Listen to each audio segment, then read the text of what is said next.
നഗരങ്ങളിൽ സ്വകാര്യ ബസ്സുകളുടെ മത്സരയോട്ടത്തിന് വേഗപ്പൂട്ടിട്ടില്ലെങ്കിൽ ഈ റോഡുകളിൽ ഇനിയും രക്തച്ചൊരിച്ചിൽ തുടർക്കഥയായിക്കൊണ്ടിരിക്കും. തോപ്പുംപടി സ്വദേശികളായ ബി ഫാത്തിമയിലും നസീമയിലും അവസാനിക്കുന്നതല്ല മത്സരയോട്ടത്തിൽ ജീവൻ നഷ്ടപ്പെട്ടവരുടെ എണ്ണം.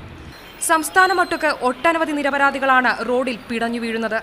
കഴിഞ്ഞ മാസം കൊച്ചി നഗരത്തിൽ മാത്രം റിപ്പോർട്ട് ചെയ്യപ്പെട്ട റോഡപകടങ്ങൾ 76 അശ്രദ്ധമായി വണ്ടിയോടിച്ചതിന് 178 പേരാണ് പിടിക്കപ്പെട്ടത്. 2 പേർക്ക് ജീവൻ നഷ്ടപ്പെട്ടപ്പോൾ ഗുരുതര പരിക്കുകളോടെ ആശുപത്രികളിലെത്തിയവർ നിരവധിയാണ്. ഇതിൽ സ്വകാര്യ ബസ്സുകൾക്ക് ചെറുതല്ലാത്ത പങ്കുമുണ്ട്. കൂടുതൽ യാത്രക്കാരെ കയറ്റണം, അതിനായുള്ള ഓട്ടപ്പാച്ചിൽ. ട്രാഫിക് നിയമങ്ങളെ കാറ്റിൽ പറത്തിയാണ് ഇവർ നഗരത്തിലൂടെ പറക്കുന്നത്. വളരെയേറെ ജീവിതങ്ങളാണ് നഷ്ടപ്പെടുന്നത്. അവരുടെ കുടുംബങ്ങൾ ജീവിതങ്ങളെല്ലാം നഷ്ടപ്പെട്ടുകൊണ്ടിരിക്കുന്നതാണ്. ഈ മത്സരോട്ടത്തിന് ഒരു പരിധി വരെ നിയന്ത്രണം ആവശ്യമാണ് എന്നാണ് ഞങ്ങളുടെ അഭിപ്രായം. ഓരോ റൂട്ടിലും 5 മിനിറ്റ് ഇടവിട്ടാണ് ബസ്സുകൾക്ക് പെർമിറ്റ് നൽകിയിരിക്കുന്നത്. റൂട്ടുകളിലെ കലക്ഷൻ കൂട്ടാനുള്ള സമ്മർദ്ദം ബസ് തൊഴിലാളികളിലും വരും.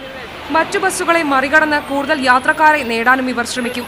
കാൽനട യാത്രക്കാർക്കും മറ്റു വാഹനങ്ങളിൽ യാത്ര ചെയ്യുന്നവർക്കും ഇതുണ്ടാക്കുന്ന ബുദ്ധിമുട്ട് ചില്ലറയല്ല. വണ്ടിക്ക് ഭയങ്കര സ്പീഡാണ്. ഒരു സൈക്കിൾ പോലും വണ്ടിയുടെ ഇടയിൽ അടുത്തുകൂടി കൊണ്ടുപോകാൻ പറ്റുന്നില്ല. റോട്ടിൽ കൂടി സമാധാനമായിട്ട് നടക്കാൻ പറ്റുന്നില്ല, ബസ്സിൻ്റെ പേടി കാരണം. അധികാരപ്പെട്ടവർ അടിയന്തര നടപടി സ്വീകരിച്ചില്ലെങ്കിൽ നഗരത്തിലെ റോഡുകൾ ഇനിയും കുരുതിക്കളമാകും. ജസ്ന ജയൻ, മീഡിയ 1, കൊച്ചി.